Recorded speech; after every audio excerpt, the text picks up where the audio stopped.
दोस्तों आप लोग पूछते रहते हो कि सर आप कैसे बाय लो सेल हाई करते हो, कैसे पता चलता है आपको कि स्टॉक यहाँ से ऊपर जाएगा और यहाँ से नीचे जाएगा। तो भाई कोई मुश्किल काम नहीं है, ये आप भी कर सकते हो। बाय लो सेल हाई के लिए आपको आनी चाहिए टेक्निकल एनालिसिस, और अगर वो आपने सीख ली तो भाई आप भी मेरी तरह बनाओगे 10 दिन में 15%। 10 दिन में आप मेरी तरह 15% बनाओगे। और दोस्तों आपको टेक्निकल एनालिसिस सिखाने का मैंने जिम्मा ले रखा है, तो भाई बिना टाइम वेस्ट किए शुरू करते हैं। दोस्तों ये आपको चार्ट दिख रहा है, ये बिल्कुल नॉर्मल चार्ट है, इसमें हमने कुछ नहीं डाल रखा। तो आप देखेंगे भाई कि आपको इसमें कुछ समझ नहीं आएगा।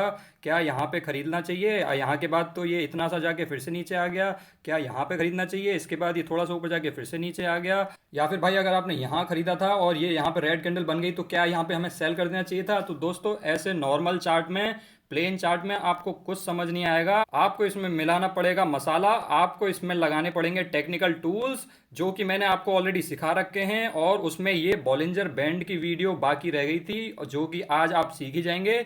तो भाई इसमें लगाते हैं हम सबसे पहले बॉलिंजर बैंड। भाई आपके सामने ये खुल के आ जाएगा, जिसमें आपको 1 डे का कैंडल लगाना है। इसमें आपको पीरियड रखना है 20, फील्ड रखना है क्लोज और स्टैंडर्ड डिविएशन रखना है 2। इसमें स्टैंडर्ड डिविएशन का क्या मतलब है दोस्तों, जैसा कि नाम से पता चल रहा है डिविएशन, इसका मतलब भटकना, इसका मतलब कितना ज्यादा दूर जाता है स्टॉक अपने मीडियन से। इसमें 3 लाइन होती हैं जिसमें एक बीच वाली होती है मीडियन। तो स्टॉक मीडियन से कितना ज्यादा डिविएट कर सकता है ऊपर की साइड और कितना डिविएट कर सकता है नीचे की साइड, उसके लिए हम स्टैंडर्ड डिविएशन लगाते हैं और इसमें स्टैंडर्ड 2 लगाते हैं हम। इसी से हमें बेस्ट रिजल्ट्स मिलते हैं दोस्तों। और दोस्तों आपको इन तीनों बैंड के यहाँ पे कलर चूज कर लेने हैं। इसमें 3 बैंड्स होते हैं, जब आप इन तीनों के कलर चूज कर लोगे तो आपके सामने खुल के आएगा ये ऐसे करके आपके पास बॉलिंजर बैंड आ जाएगा। उसमें दोस्तों बॉलिंजर बैंड कुछ नहीं है, उसमें ये 3 चीजें होती हैं। ये होता है उसका अपर बैंड, ये होता है उसका मीडियन और ये होता है उसका लोअर बैंड। इन तीनों का मतलब है कि भाई जो आपका स्टॉक है, और ये जो मीडियन है दोस्तों, ये मीडियन आपके 20 मूविंग डे एवरेज से बना है। जैसा कि अभी हमने पिछले स्लाइड पे देखा था, हमने उसमें 20 डाला था।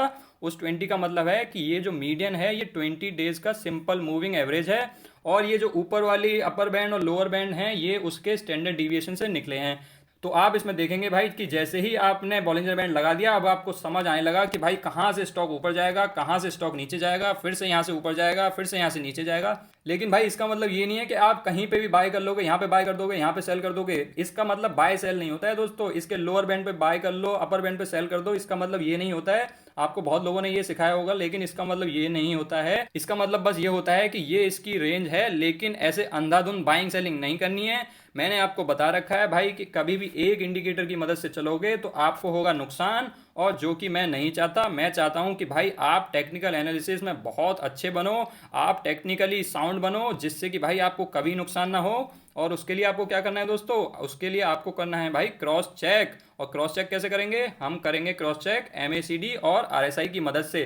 तो ये मैंने आपको बता रखा है, आपको टेक्निकल एनालिसिस में 3 चीजें लगानी है, बॉलिंजर बैंड और MACD और RSI। ये दोस्तों MACD का चार्ट है, ये RSI का चार्ट है। तो अब भाई बॉलिंजर बैंड और MACD और RSI हमने तीनों लगा दिए हैं। ये हमारी 1 डे की कैंडल लगी हुई है। अब आप देखो दोस्तों, क्या आपको यहाँ पे बाय करना था। अगर आप अंधाधुंध बाय करते तो भाई यहाँ पे बॉलिंजर बैंड को टच किया, आप यहाँ पे बाय कर लेते। लेकिन MACD ने कोई बाय सिग्नल यहाँ पे दिया नहीं है।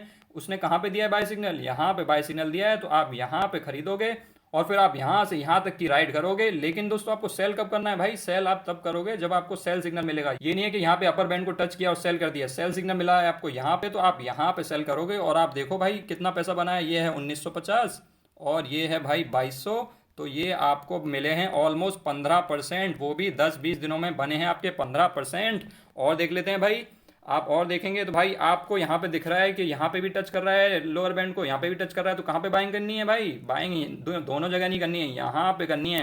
तो आपको इस कैंडल में बाइंग करनी है, इस वाली में, ये जो कैंडल है इसमें बाइंग करनी है। आप यहाँ पे बाय करोगे। और क्या यहाँ पे सेल कर दूं, लेकिन यहाँ पे तो दोस्तों कोई सेल सिग्नल ही नहीं है। सेल सिग्नल नहीं है तो यहाँ पे सेल क्यों करोगे, आप सेल करोगे यहाँ पे सेल सिग्नल मिला है, आप यहाँ पे सेल करोगे। और उसके बाद आप देखो यहाँ पे था 2000 और भाई ये आपने यहाँ पे बेचा है इसको 2200 पे। फिर से आपने कितने बनाए भाई, फिर से आपने बनाए 10%, वो भी इतने कम टाइम में। और देखते हैं भाई, ऐसा नहीं है कि ये टीसीएस में ही काम करेगा, और देख लेते हैं दूसरे स्टॉक में। तो आप लगा लो एचयूएल में देख लेते हैं, तो भाई आपको दिखेगा कि आपको ये नीचे टच कर दिया है इसने लोअर बैंड को, तो क्या यहाँ पे मैं बाय कर लूँ? लेकिन यहाँ पे तो बाय सिग्नल है ही नहीं, तो कहाँ पे बाय करूँ मैं भाई? यहाँ पे मिला है बाय सिग्नल, तो मैं यहाँ पे बाय करूंगा। तो क्या यहाँ पे सेल कर दूं? इसने अपर बैंड को टच कर दिया, लेकिन भाई सेल सिग्नल तो है ही नहीं। अगर आप यहाँ पे सेल कर देते अंधाधुंध, बिना वेरीफाई किए, बिना क्रॉस चेक किए, तो भाई आपको कितना नुकसान होता है ये अभी देखेंगे आप। आपको होता नुकसान दोस्तों ये, आप यहाँ पे सेल कर देते और फिर उसके बाद आप इतनी बड़ी रैली मिस कर देते, क्योंकि भाई यहाँ पे कोई सेल सिग्नल ही नहीं था। सेल सिग्नल कहाँ पे आया दोस्तों? सेल सिग्नल आया यहाँ पे, तो आप यहाँ पे सेल करोगे और आप देखो कितना पैसा बना। ये आपने 1900 पे खरीदा था, यहाँ पे 1900 पे खरीदा था और आप यहाँ पे 2250 पे बेचोगे, तो भाई ये है 15% से भी ज़्यादा। 15% आपने फिर से 10-15 दिनों में बना लिए हैं दोस्तों। तो ऐसे करके आपको भाई पैसा बनाना है इन तीनों इंडिकेटर्स को लगा के, और इसमें आरएसआई को भी देखते रहना है कहीं ओवरबॉट या ओवरसोल्ड तो नहीं हो रहा है। ऐसे करके ये तीनों चीजें अगर पैरेलली लगाओगे तो आपको कभी नुकसान नहीं होगा। तो दोस्तों मैं आपके लिए समराइज कर देता हूं भाई, क्योंकि समरी बहुत जरूरी होती है। ये तो हमने सबको सीख लिया, इसको एक बार समराइज कर देता हूं। तो आपको सबसे पहले क्या करना है, आपको देखना है बाइंग अपॉर्चुनिटी देखनी है जब लोअर बैंड पे टच करें कैंडल्स। जैसे आपका ये बॉलिंजर बैंड था, उसका ये मीडियन, ये लोअर बैंड और ये अपर बैंड, 3 बैंड थे, ये हमने बॉलिंजर बैंड के लगा दिए। अब कैंडल्स ऐसे गिरती हुई नीचे आ रही थी, जैसे ही नीचे वाले बैंड को टच करेंगे हमें बाइंग की अपॉर्चुनिटी देखनी है। लेकिन सीधे बाय नहीं कर लेना है, हमें नीचे देखना है भाई एमएसीडी क्रॉसओवर, क्या हमें बाय सिग्नल मिल गया है? अगर बाय सिग्नल मिल गया है तो भाई बाय का बटन दबाओ और बस मुनाफे का वेट करो। फिर वेट कब तक करना है भाई? आपको सेल की अपॉर्चुनिटी देखनी है जब अपर बैंड को टच करे। तो जब ये यहाँ से यहाँ जाएगा और यहाँ पे अपर बैंड को टच करेगा, तो ये नहीं है कि सीधा सेल का बटन दबा दिया, आपको वेट करना है जब MACD they they sell signal, तब आपको सेल करना है। तो जब एमएसीडी सेल सिग्नल दे देगा तब आप सेल करोगे और भाई आपकी हो जाएगी प्रॉफिट बुकिंग और मुनाफा आपके हाथ में।